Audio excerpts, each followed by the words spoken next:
Christianity rests on the figure of Jesus Christ, a first-century Jewish preacher whom the Romans executed by crucifixion, only to be declared by his followers to be the resurrected Son of God. From that moment on, a religious mechanism began that has survived empires, wars, schisms, bonfires, councils, kings, missionaries, philosophers, and billions of people convinced that world history broke down precisely there, at the cross. At the center is a simple yet monstrously vast idea. Man has corrupted his connection with God through sin. He cannot free himself.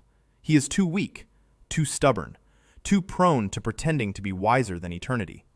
Therefore, according to Christian faith, God enters human history through Jesus, lives among people, teaches about love, mercy, repentance, forgiveness of enemies, and then accepts death as a sacrifice for the sins of humanity. The Romans saw crucifixion as a routine public execution, an imperial technique of humiliation, cheap, cruel, effective.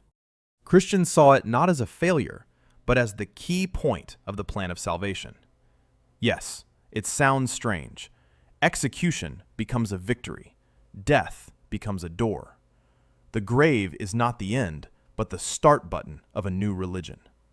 3 days later, according to the New Testament, Jesus rose again. And without this resurrection, Christianity simply crumbles, like a poorly constructed structure without a central bolt. The holy book of Christians is the Bible. The Old Testament connects religion with ancient Israel, the prophets, the law of Moses, Abraham, David, and the entire long history of the expectation of salvation. The New Testament speaks of Jesus, the apostles, the first communities, and letters in which people try to explain how to live now that God, according to their faith, came into the world, died, and was resurrected. And then begins the beloved human comedy. One faith, one Christ, one Bible, and endless debates about who got it right. Catholics recognize the special role of the Pope and church tradition. Orthodox Christians emphasize the ancient liturgy, conciliarity, and continuity of the Eastern Church. Protestants, who emerged after the Reformation of the 16th century, attacked the church system and declared the authority of Scripture superior to human institutions. And everyone looks at everyone else, with the expression of someone watching their neighbor assemble a device incorrectly, following the same instructions. Some argue about the sacraments, others about salvation, still others about the role of priests, icons, Mary, tradition, baptism, and communion. Sometimes these disputes looked like theology, sometimes like politics with a religious veneer, sometimes like a typical power struggle, only with prayers and beautiful clothes. The main focus of Christianity is salvation. A person doesn't simply live, eat, age, and disappear. They answer to God. Their life has moral weight. Their choices don't vanish into thin air. Faith in Christ, repentance, grace, living according to the commandments. Different traditions explain these things differently, but the core is the same. Without God, a person cannot repair themselves. They can build a city, write a law, launch a machine into space, and then still lie, betray, get scared, and blame it on circumstances. That's why Christianity has endured for so long. It hits us where it hurts most. Guilt, fear of death, hope that evil won't be the last word, the desire for someone to finally say, yes, you're broken, but you can be saved. And, of course, people built the largest religion on the planet around this idea. Because humanity loves to argue about heaven while on earth, it's doing everything as wrong as possible. Islam begins with the utmost rigor. God is one, and there's nothing to negotiate about. No departmental gods, no heavenly family councils, no additional divine figures beside the throne. One God. In Arabic, Allah. Not a separate being from a foreign mythology, but the same word God, only in the language in which the religion originated. At the center of Islam stands Muhammad, a man from Mecca who lived in the 7th century. Muslims don't consider him God. They don't consider him the Son of God. They don't turn him into a heavenly king with a shining throne. He is a prophet, the last prophet, the final messenger in a long line that already included Abraham, Moses, David, Jesus, and other figures familiar to the Abrahamic religions. This is where the global awkwardness begins. The characters are largely shared, but the conclusions are different. It's as if humanity was given a single ancient file of documents, and then each group opened it in its own format and started screaming that the others had ruined everything. For Muslims, the Quran is not a collection of wise men's thoughts or a later revision of beautiful religious ideas. It is the Word of God, conveyed to Muhammad through the angel Gabriel. Direct revelation. A text that, in the Islamic understanding, does not need to be improved, polished, or adapted to the mood of the age, especially in the original Arabic. Translations exist, of course, but their status is different. The original remains the original, strictly, almost bureaucratically strict, only instead of being printed on paper, there is a claim to eternity. The practice of Islam rests on 5 pillars. The first is the testimony of faith. There is no deity but God, and Muhammad is God's messenger. The second is prayer 5 times a day. Not when it's convenient, not when inspiration strikes. The day is cut by prayer, like a ruler. The third is obligatory almsgiving, because faith without responsibility for the poor quickly degenerates into a beautiful pose. The fourth is fasting during the month of Ramadan, when a person temporarily abstains from food and drink during the day and suddenly remembers that the body constantly commands the mind, like an insolent boss. The fifth is pilgrimage to Mecca, at least once in a lifetime, if one has the health and money. In Islam, Jesus isn't cast out, he is respected. He is a prophet, a Messiah, born of Mary, but not God and not part of the Trinity. For Muslims, the idea that God could have a son in the Christian sense is a fundamental flaw. God is not divided. God is not incarnate as Christianity teaches. God sends prophets, gives laws, demands worship, and does not abolish judgment. Islam, therefore, is not seen as a gentle spiritual therapy, but as a discipline. Faith, prayer, fasting, community, law, remembrance of judgment, responsibility for one's actions. Man is not given the luxury of pretending to be the center of the universe. He is put in his place, a small, mortal, accountable place. And, judging by almost 1,500 years of history, billions of people have accepted this system not as a cage, but as order, in a world where man without order usually quickly turns freedom into chaos. Hinduism is a religion that can't be neatly packaged into a single box, lest the box crack, catch fire, and start arguing with itself. It has no single founder. There's no central religious center. There's no supreme leader who comes out to the people and declares which version is correct. It's a vast ancient system of traditions, texts, rituals, philosophies, and gods that grew on the Indian subcontinent over thousands of years. And this is where the modern brain starts to get nervous. It loves simple patterns. One prophet, one book, one list of rules. But Hinduism looks at this need for order almost mockingly. Here we have the Vedas, the Upanishads, the Bhagavad Gita, the epics, local cults, home rituals, schools of thought, temples, family customs, all together. Yes, it's chaotic. Yes, it's alive. Apparently, reality doesn't have to be convenient for someone with a short attention span. Hinduism has many gods: Vishnu, Shiva, Devi, Krishna, Ganesha, Lakshmi, Saraswati. The list is long, and trying to quickly exhaust it would be a simple matter of admitting defeat. But it's a grave mistake to think of this as a mere throng of gods, all sitting in separate offices, competing for attention. In many Hindu traditions, all deities are connected to a deeper reality called Brahman, the absolute, the ground of all, that which defies the human mind, though we certainly try. The fundamental mechanics of life here are tied to karma. Action leaves a trace. Not a pretty moral placard, but a rigid causality in the religious sense. Actions, intentions, duties, mistakes, all operate beyond the limits of a single life. After death, A person doesn't simply undergo a final test and receive an eternal result. They return. They are born again. They live again. They make mistakes, desires, fears, clings, suffers, and call it a normal life. This cycle of rebirth is called samsara. The goal of Hinduism is explained differently in different schools, but one of the highest ideas is moksha, liberation. Not just a good place after death, not a heavenly resort with eternal comfort, but an escape from the cycle itself.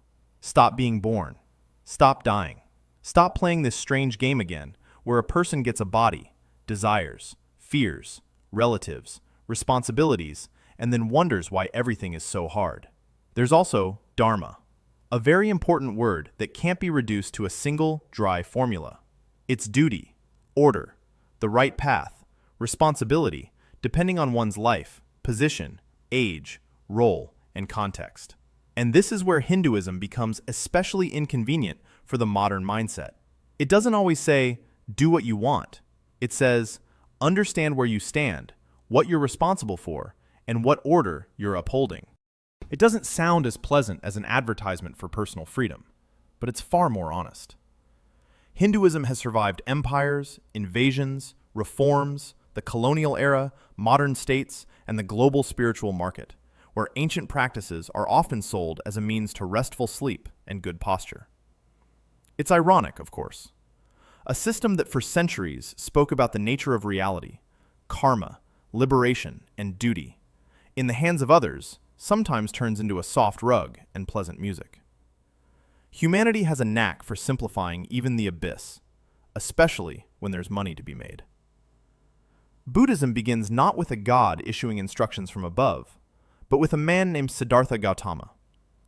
About 2,500 years ago, he lived in the northern Indian subcontinent, among the Shakya clan, and became what was later called the Buddha, meaning the awakened one. Not the son of a deity, not a celestial administrator, an awakened man. This is already unpleasant for anyone who likes the meaning of life to come pre-packaged. Buddhist tradition says that Siddhartha saw old age, illness, and death and understood the obvious, something people usually hide behind food, work, sex, status, and noise. Life breaks down. The body ages. What we love fades. What we desire doesn't satisfy for long. A person gets one thing, then immediately wants another, then a third, then begins to suffer because the world doesn't fulfill their personal list of demands. What a surprise. The universe doesn't work like a wish delivery service. After leaving his previous life, Gautama practiced strict asceticism, but found no salvation in self-torture. A hungry, weakened person doesn't automatically become wise. Sometimes they simply become hungry and weak. Then, according to tradition, he sat under a Bodhi tree, immersed himself in meditation, and attained awakening. Thus was born a teaching that didn't promise simple consolation. It struck right at the root of the problem. Suffering is rooted in craving, clinging, ignorance, and the constant attempt to make the changing world comfortable for one's ego. At the core of Buddhism are the Four Noble Truths. There is suffering. Suffering has a cause. Suffering can be ended. There is a path that leads to the end of suffering. Dry? Yes, but honest. No sugarcoating. People aren't told they're a special flower at the pinnacle of the universe. They're told, look at how your mind works. It grasps, fears, compares, envies, gets angry, demands, and then pretends suffering was an accident. Buddhism's practical answer is the Noble Eightfold Path. Right understanding, intention, speech, action, livelihood, effort, mindfulness, and concentration. This isn't a list of pretty slogans to hang on a wall. It's a training of perception, behavior, and consciousness. Speak less poison. Do less harm. See more clearly. Don't feed every thought as if it were precious. Much of a person's inner chaos is garbage, enthroned by the person themselves. Nirvana in Buddhism isn't like a paradise hotel after death. It's the cessation of craving, ignorance, and clinging. An escape from samsara, the cycle of birth and death. Different schools explain the details differently. Theravada, Mahayana, Vajrayana. People have diversified everything again, of course. Otherwise, humanity wouldn't be humanity. But the core remains the same. Stop worshipping your desires as petty gods, and perhaps suffering will finally lose its power over you. Judaism is the oldest Abrahamic religion, and without it, half the world's religious conversations simply wouldn't exist. Christianity and Islam argue with it, continue its themes, reinterpret its figures, take its prophets, texts, and images, and then often pretend the root of the tree isn't so necessary. Very convenient, almost brazen. The central idea of Judaism rests on the covenant. God makes a covenant with Abraham and his descendants. Not an abstract spiritual greeting, not a gentle wish to be good people, but a contract with obligations, laws, memory, and a firm identity. The people must remain faithful to God, observe the commandments, live by the Torah, and not dissolve into foreign gods, empires, and the fashionable ideas of each new century. The Torah is the foundation. The first 5 books deal with Moses, the Exodus from Egypt, Sinai, the law, and the formation of the people of Israel. For Judaism, the law doesn't lie somewhere off to the side, like a boring instruction manual after purchasing a device. The law is woven into life. Food, the Sabbath, prayer, family norms, holidays, judgment, ritual purity, remembrance of the past. A person doesn't simply believe in their head. They live as if faith should be formalized in a schedule, in the body, in the home, in the community. Jesus is not the Messiah in Judaism. Muhammad is not a prophet. Yes, it sounds harsh, but it's not rudeness, but the religious position.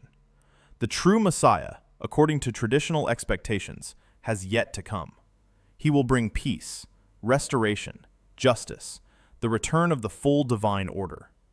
Meanwhile, the world, to put it mildly, doesn't look right. Wars continue. Hatred is at work. People prove again and again that their moral progress is as fragile as thin glass. Judaism has survived the destruction of temples, expulsions, persecutions, pogroms, ghettos, forced conversions, the Holocaust, and thousands of years of life among nations that sometimes tolerated Jews, sometimes blamed them for everything. 15 million Jews today is a small number compared to world religions, but historical weight here is not measured by crowds. Sometimes a small community holds on to its memory more firmly than a vast empire holds on to its borders. Judaism doesn't try to be a convenient, one-size-fits-all solution. It's connected to the people, the law, the land, the language, the calendar, and memory. It lacks the usual missionary greed, urgently converting the entire world, planting a flag on every soul, counting new members. Jewish tradition speaks more often of fidelity to its covenant than of a religious race for numbers. The most irritating thing about Judaism to an outside observer is its stubbornness. Empires fell, languages disappeared, cults dissolved. But this tradition continued to read its texts, argue with God, argue with each other, observe the Sabbath, ask questions, and remember.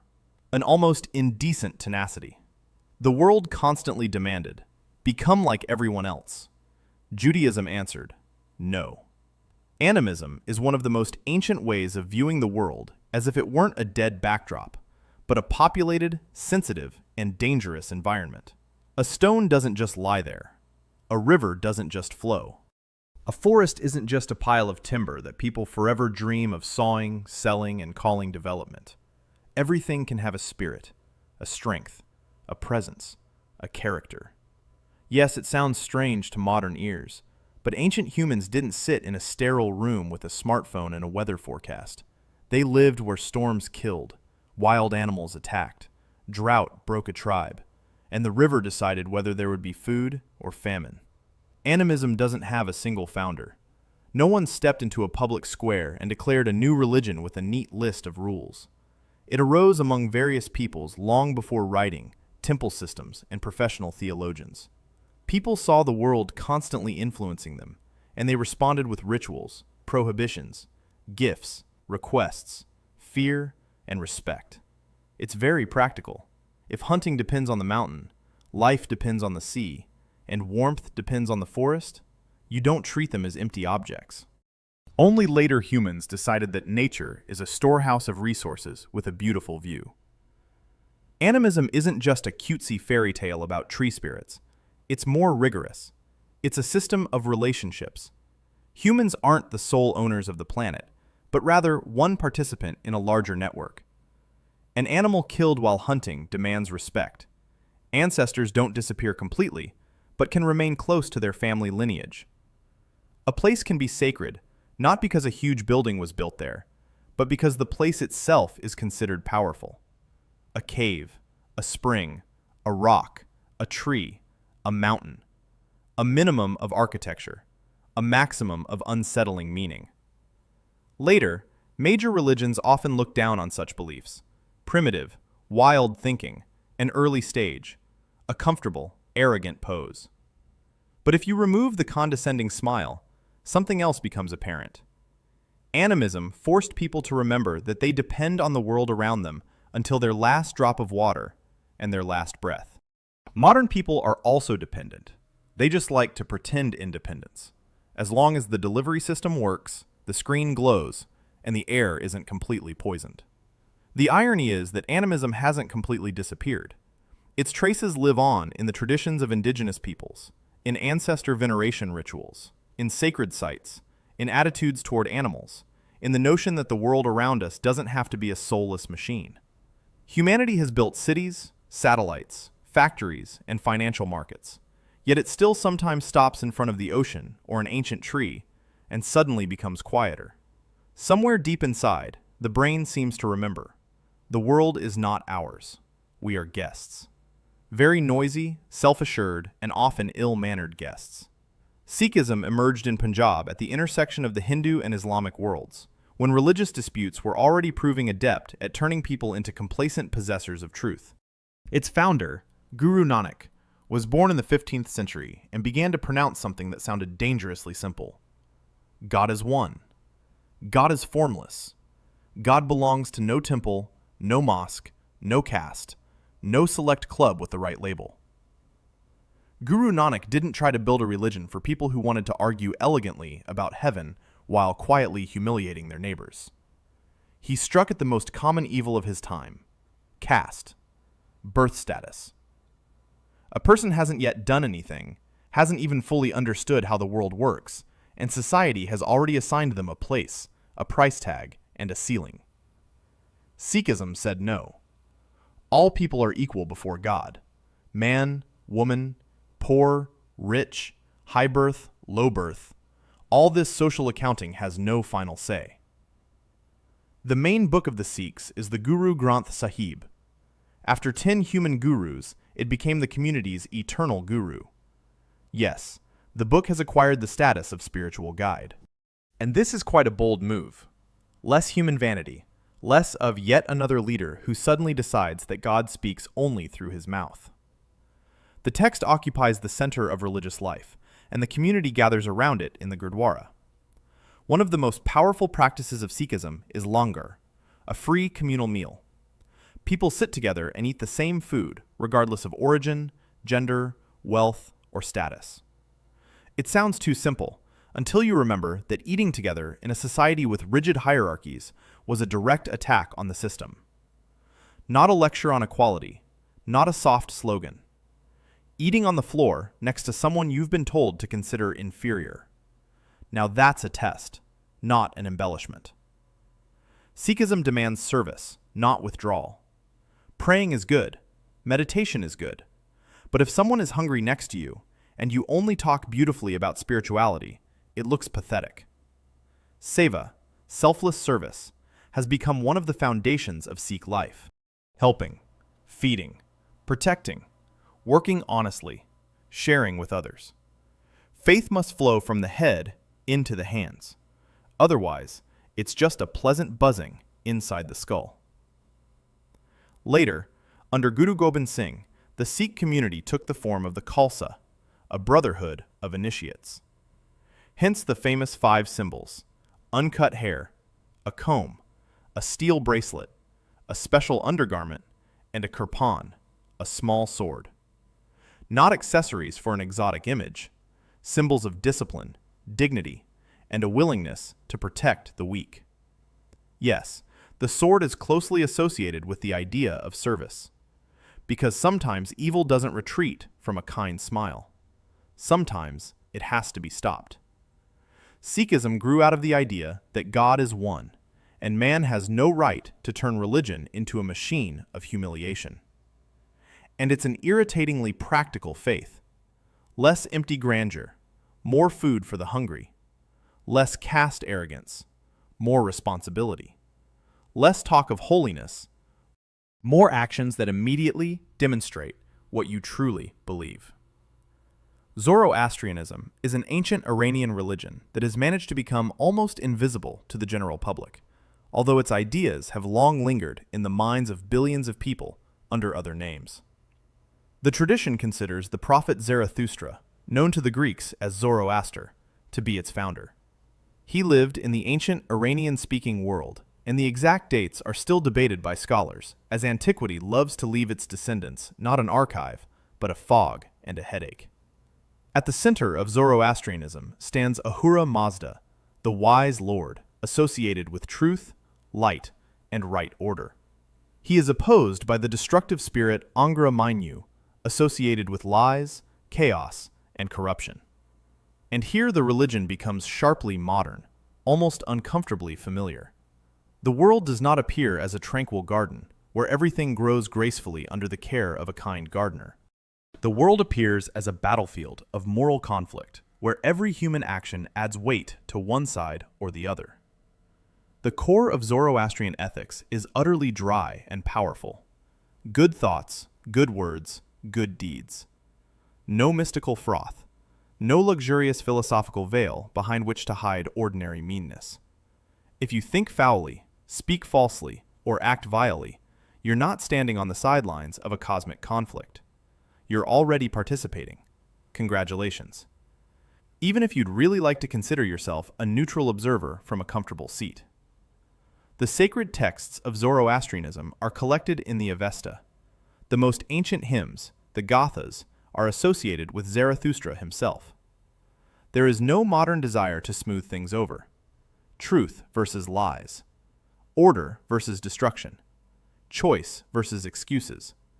A person gains freedom, and with it, an unpleasant burden. One cannot endlessly blame everything on fate, demons, parents, the era, and bad weather. Fire holds a special place in Zoroastrianism. But Zoroastrians don't worship fire as a deity, as is often lazily repeated by those who find it difficult to verify even the most basic things. Fire is a symbol of purity, light, and the presence of truth. In fire temples, it is maintained as a sacred symbol. This is a very clear image. If faith speaks of light and truth, it presents a flame before a person, not a murky puddle for self-deception. Zoroastrianism's most toxic legacy is its influence on the religious imagination of the Middle East. Judgment after death, heaven, hell, the final renewal of the world, the triumph of good over evil, the figure of a savior. These motifs later resurface in Judaism, Christianity, and Islam, although the average person rarely considers that some of their familiar spiritual architecture could have originated in ancient Persia. History is fond of such tricks. One people invents a powerful idea. Another inherits it, and a third insists that it has always been this way. Zoroastrianism remains a small religion today, especially among the Parsis in India and communities in Iran and the diaspora. But the small number of followers doesn't negate its vast influence. Sometimes, religion doesn't win by sheer numbers. It simply leaves such deep imprints on the global consciousness that the entire world then walks in them, not even looking where it steps. Taoism is a Chinese religious and philosophical tradition that views the human desire for control with an almost weary smile. While people scheme, argue, pressure, speed up, and break themselves and others for the sake of power, Taoism calmly says, "You're just pulling a door that opens the wrong way." At the center of Taoism stands the Tao. It's translated as way, but that word is too small, like a cup for the ocean. The Tao is the natural order of all that exists. The flow of rivers, the changing of the seasons, the growth of a tree, the movement of the stars, birth, aging, decay, return. Not a God with a face and commands, not a heavenly ruler who sits on a throne and keeps a list of violators. Rather, it is the principle by which reality occurs in general. The classic text of Taoism is the Tao Te Ching, associated with the name Lao Tzu. Historians still debate who he was and whether he was truly the man tradition portrays him as. Wonderful. Even the founder seems to vanish into thin air. Very Taoist. Instead of a biography with seals and portraits, what remains is a text that repeatedly strikes at one human folly. The harder you try to subjugate the world, the more often you experience chaos. One of the central ideas is Wu Wei. It's usually translated as non-action, and that's where people immediately start making mistakes. They think it's about laziness. Lie down, do nothing, call it wisdom, and wait for the universe to pay the bills. No. Wu Wei is action without forcing the natural course of things. The ability to not interfere with what's already moving correctly. The ability to avoid adding unnecessary force where precision is needed. Don't cut water with a sword, because water, surprise, isn't obligated to accept your heroism. Taoism favors softness, not weakness. Water is soft, but stone wears away. The emptiness of a vessel is more useful than its walls. The flexible survives where the rigid cracks. This is unpleasant for people to hear, because people adore appearing firm, important, and unwavering. Then comes old age, illness, chance, and this entire majestic pose crumbles like a thin shell. Religious Taoism gave rise to temples, rituals, deities, alchemical practices, and the search for longevity and immortality. Indeed, even the tradition that teaches non-clinging has attracted people who began to seek a way to not die. Humanity is stable. Give it the wise teaching of accepting the natural order, and it will ask, can this lead to immortality? Taoism doesn't shout. It irritates with silence. It doesn't promise to make a person the master of the world.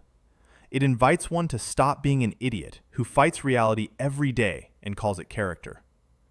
And perhaps that's why this tradition has endured for centuries. It knows all too well that the main problem of man isn't weakness. The main problem is that he constantly confuses tension with strength. Confucianism is a Chinese tradition that functions as a religion, philosophy, ethics, educational system, and a manual for building a society all rolled into one. Without the familiar heavenly superior wagging his finger from above, without heaven as a promotional bonus, without hell as a perpetual punishment cell, the main question here is more blunt and practical. How can we prevent society from becoming a noisy hive of resentful egotists? Confucius lived in China in the 6th and 5th centuries BCE, during an era of political fragmentation and constant struggle between principalities. The world around him was tense, harsh, and dirty. Rulers squabbled for power, elites clung to their status, and the people suffered the consequences from above. A very familiar pattern. Humanity loves to change clothing, weapons, and language, but carefully preserves its fundamental attraction to chaos. Confucius didn't suggest people flee the world. He said, mend relationships. First within the family, then in the community, then in the state. Respect your parents. Respect your elders. Study. Conduct yourself with dignity. Fulfill your duties. Don't pretend to be a sage if you're just a loudmouth with beautiful words. For him, order didn't begin with a grand slogan, but with behavior at the table, in the home, in conversation, in service, in ritual. One of the central ideas of Confucianism is Ren, humanity, benevolence, the ability to treat others not as objects. It's all about whether someone stands next to you, ritual correctness, and norms of behavior. Modern people often find this boring. Ritual? Bows? Forms? Politeness? Who needs it? And then, this same person lives in a world where people don't know how to listen, are rude, break trust in a minute, and demand respect as an automatic favor. Confucianism believes in the power of education, not in the sense of a collection of diplomas to decorate a biography. Education should make a person better, more disciplined, more honest, and more useful to society. Confucius's ideal person is a junzi, a noble person not by blood, but by the quality of his character. This was what particularly irritated the old elites. Because if nobility can be nurtured, then the mere fact of birth no longer seems such a magnificent pass to the top ranks. Yes, Confucianism supported hierarchy. Parents are above children. Elders are above younger ones. The ruler is above the subject. But in the normal version of this idea, power does not mean the right to be a smug parasite. The ruler is obliged to be a moral example. A father is obliged to act like a father, not like a domestic tyrant. An elder is obliged to be worthy of respect, not simply demand it based on age. And this is where the problems begin. Because people love to take rights from teachings and forget duties. Confucianism shaped China, Korea, Japan, and Vietnam for centuries. Examinations for officials, the cult of learning, ancestor veneration, respect for family, social discipline. None of this arose out of nothing. It was an attempt to make society work through education, ritual, and moral responsibility.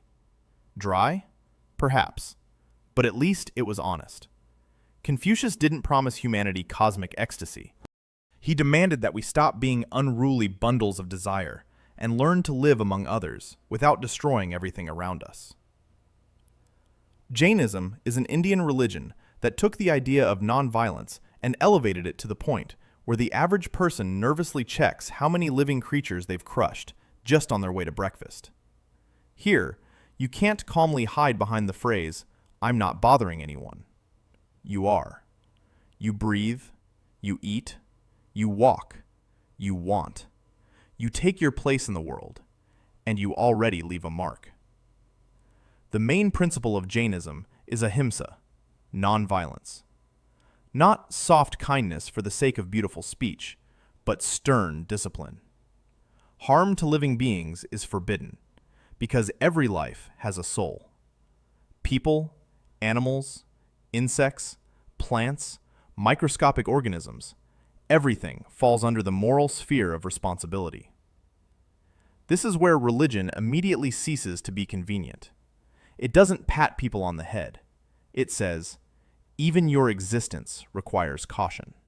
Tradition connects the current form of Jainism with Mahavira, who lived in the 6th century BCE. He is considered the 24th Tirthankara, or spiritual teacher, who discovered the path to liberation and showed it to others. He is not a creator god. In Jainism, there is no single god who created the world and now rules it like the master of a vast mechanism. The world is eternal. Souls are eternal. The problem isn't that someone from above messed up the settings. The problem is karma, which clings to the soul due to passions, violence, lies, greed, and attachments. And this is where Jainism becomes almost merciless. Karma isn't simply, do bad, you'll get bad. In Jain thought, it's understood as a subtle substance that pollutes the soul. Want liberation? Purify yourself. Control your desires. Do no harm. Don't lie. Don't steal. Don't cling to property. Don't indulge your passions as if they have the right to lead you by the neck. Monks and nuns go further than ordinary lay people. Some wear cloth masks to avoid accidentally inhaling small creatures. Some sweep the path in front of them to avoid squashing insects. Many avoid root vegetables because digging them up can destroy living organisms in the soil. To modern people, this seems excessive. Of course, modern people generally appreciate morality, as long as it doesn't require changing behavior. The goal of Jainism is moksha, the liberation of the soul from karma and the cycle of reincarnation. The soul becomes pure, free, omniscient, and ascends to the highest realm of the universe.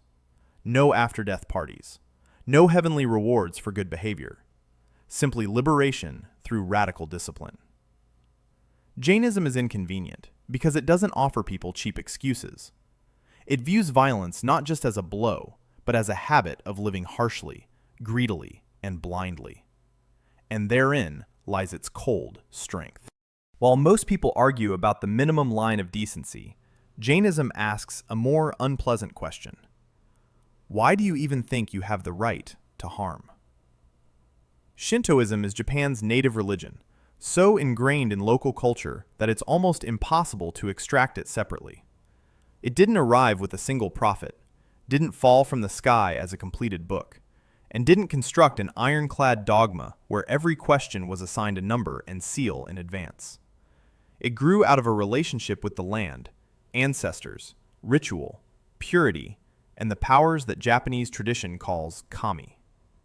Kami are spirits, divine presences, forces of nature, ancestors, unusual places, mountains, trees, rivers, storms, and sometimes even outstanding individuals after death. They shouldn't be imagined as identical gods with neat positions. Shinto generally doesn't tolerate the desire to pigeonhole everything. Kami can be great, local, frightening, generous, or capricious. A person around them isn't a commander of the world, but a being who benefits from respectful behavior and from not pretending to be the master of reality. Shintoism doesn't have a single sacred book on the level of the Bible or the Quran. There are ancient chronicles, myths, genealogies, ritual texts, stories about the origins of the Japanese islands and the sun goddess Amaterasu. The imperial line was traditionally associated with her. Indeed, religion, nature, and power have long been intertwined here. History loves such connections. First, myth explains the order of the world. Then, politics quietly sits alongside and asserts that it, too, is part of the sacred order. The main practice of Shinto is ritual, purification, offerings, prayer, visiting shrines. Torii gates mark the entrance to sacred space. One approaches, cleanses one's hands and mouth, bows, claps one's hands, and addresses the kami. Simple, physical, without a long lecture on the salvation of the soul. Shinto argues less about what happens after death and focuses more on how you enter a place of power right now. Cleanliness occupies a special place. Pollution, or kegare, is associated with death, blood, illness, and disorder. This isn't just dirt on clothes. It's a condition that requires purification. Modern man, of course, wants to smirk. More rituals, more water, more bows. And then this same man lives amid constant noise, anxiety, fatigue, informational garbage, and suddenly pays money for any practice that promises a feeling of purification. It's funny. Ancient forms seem strange until the market sells them in a new package. Shintoism has little desire to convert the entire world. It doesn't traverse the planet shouting, "Become spiritually Japanese immediately." It exists in Japan as a familiar part of life.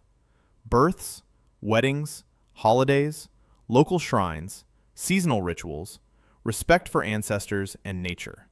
Buddhism coexisted alongside it in Japan for centuries, and people peacefully embraced both systems without any desire to start a theological brawl out of thin air. The strength of Shinto is that it doesn't make nature a backdrop. The mountain looks out at you. The forest doesn't have to be raw material. Ancestors don't vanish into thin air after burial. A place can be sacred without a grand doctrine or philosophical hubbub. In a world where humans constantly turn everything around them into objects of exploitation, Shinto sounds almost like a cold warning. Behave yourself. You are not alone here.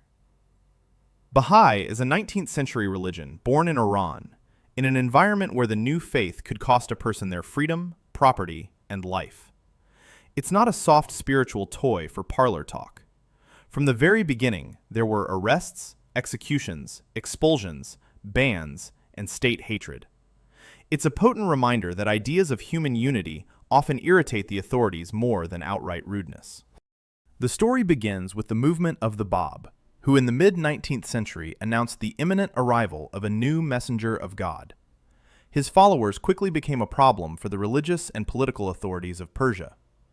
The Bab was executed. Many Babas perished. Then came Baha'u'llah, a man from a noble family who had survived imprisonment, confiscation of property, and exile. It is he whom the Baha'is consider the founder of their faith and a new divine messenger. The central idea of Baha'i religion sounds beautiful, but in reality, it offends the ego of almost all religious systems. God is one. Humanity is one. The great religions originate from a single source, but they come in different eras, to different peoples, and in different languages. Moses, Buddha, Jesus, Muhammad, Baha'u'llah, and other figures are understood as links in a consistent revelation. Not a chaos of competing brands of spirituality, but a long process of educating humanity. Of course, this is unpleasant for people. Each group likes to think that it has been given the final, pure, and definitive version of meaning. Baha'is speak of the unity of science and religion. For them, faith should not become a war against reason, and science should not become a cold, morally deficient machine. If a religious idea directly contradicts proven knowledge, it means the person has misunderstood something. This sounds sober, even suspiciously sober, in a world where people have for centuries been able to argue with facts when those facts interfere with their favorite vision. Another core tenet of the Bahá'í Faith is the equality of men and women. Not a decorative flourish, not a pleasant phrase on a poster. It's one of the principles of the religion. It also includes universal education, the rejection of racial and national prejudices, the search for peace among peoples, and the idea of a future world order where humanity will stop behaving like a crowd of teenagers fighting over the corner of a room. Moreover, the Baha'is have no clergy.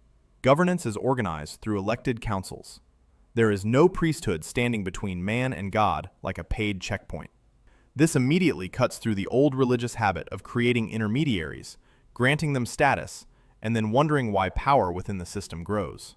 The most vile paradox is that a religion that constantly speaks of unity and peace was persecuted especially harshly in the country of its birth.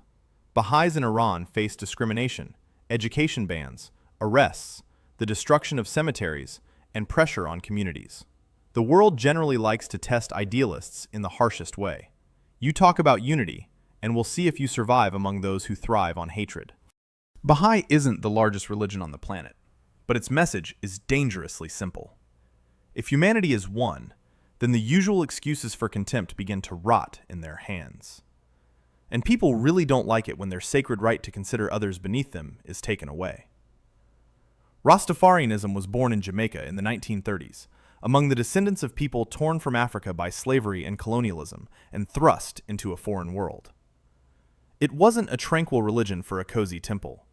It was a spiritual response to humiliation, poverty, racism, and the feeling that entire nations had been taught for centuries. Your place is beneath you. The central figure here is Haile Selassie, Emperor of Ethiopia. Before his coronation, he was known as Ras Tafari Makonnen, hence the movement's name. In 1930, he became emperor, and some Jamaican believers saw this as the fulfillment of prophetic expectations. For many Rastafarians, Selassie became an earthly manifestation of God, a Messiah, a king from Africa, a sign that black people are not cursed by history and are not obligated to live forever under the thumb of others. Selassie himself was a Christian of the Ethiopian Orthodox Church and did not proclaim himself God. This is an inconvenient detail, one that religious history, of course, couldn't help but present. A man lives as an emperor and a Christian, yet on the other side of the world, he is transformed into a divine symbol of liberation. But for the Rasta, what matters more than a bureaucratic certificate of self-identification is the meaning of the figure. An African monarch, an independent Ethiopia, an image of dignity where the colonial world was accustomed to seeing only subordination. In Rastafarianism, Ethiopia is called Zion, the land of spiritual return, and the system of oppression, colonial rule, racial contempt, and material greed is called Babylon. Very convenient and very harsh. Babylon isn't just the ancient city from the Bible. It's any order that breaks a person, sells them alien values, uproots them, and then demands gratitude for their beautifully polished chains. For many Rastas, cannabis is associated with religious practice, not as a mindless pastime, but as a sacrament, a means of reflection, prayer, and communion with Jah, the name of God. Yes, states and moralists have always disliked this. Surprising, right?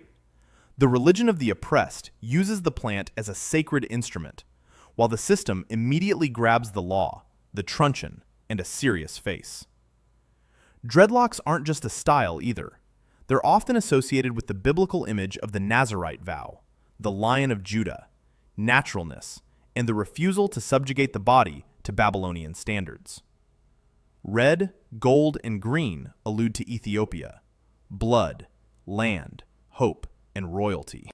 Reggae brought these ideas to the world, especially through Bob Marley. But the music didn't create faith. It became a loudspeaker. Rastafarianism may seem strange when viewed as a collection of external symbols: dreadlocks, music, smoke, colors. But beneath the surface lies a far more serious matter: an attempt to restore dignity to people who have been sold centuries of lies about their own inferiority. And here, there's no time for tourist trappings. It's a religion of remembrance, resistance, and the wicked hope that Babylon won't stand forever. Scientology is a 20th century religion founded by Lafayette Ron Hubbard, a science fiction writer who first published the book Dianetics and then built an entire church system around his ideas. And here, the world received a rare product of the modern era: a spiritual teaching with offices, courses, instruments, access levels, and the feeling that metaphysics had been accidentally mixed with corporate training. Hubbard claimed that the human mind retains painful traces of the past that prevent a person from living a normal life. In Scientology, these traces are called engrams. A person suffers, gets angry, fears, relapses, repeats mistakes, and the system tells them, there's accumulated garbage inside you that needs to be cleaned out. It sounds almost therapeutic, until the signature Scientology mechanics kick in. The main practice is auditing. A person sits with an auditor, answers questions, and holds metal cylinders connected to a device called an e-meter. The church describes it as a tool for identifying spiritual reactions. Skeptics see it as a device that measures the electrical resistance of the skin, not the hidden depths of the eternal soul. But of course, if you surround the device with serious faces, instructions, and paid levels, it immediately begins to look more significant. The goal of Scientology is progression to the state of clear, and then higher, to the levels of operating thetan. According to Scientology, the thetan is the spiritual essence of a person, not the body or the brain. It is an immortal I that survives multiple existences. Here, the religion abruptly departs from the realm of ordinary psychological self-help and enters the realm of cosmic doctrine, where a human problem becomes not just a trauma, but the consequence of a vast spiritual history. The most notorious top-level classified materials have become public through court documents and leaks. They include the story of Xenu, a galactic ruler who allegedly brought beings to Earth millions of years ago and destroyed them, with their spiritual remnants still influencing people. Yes, it sounds like a plot a science fiction editor would ask you to tone down. But for Scientology, these materials are part of a closed structure of advanced training. The Church of Scientology is known for fiercely protecting its reputation, engaging in legal battles, aggressively responding to critics, and high-profile celebrity connections. It calls itself a religion and enjoys such status in several countries. Opponents call it a commercial system with a religious veneer. And here comes the most unpleasant part. When faith is sold through levels, courses, and access to restricted knowledge, the question of spirituality can no longer be separated from the question of money. Scientology is irritating precisely because it seems like a religion cobbled together in the age of marketing. Spiritual salvation, but in stages. Liberation, but at a cost. Mystery, but with a price tag. Humanity has once again proven that it can even shepherd an eternal soul through a sales department.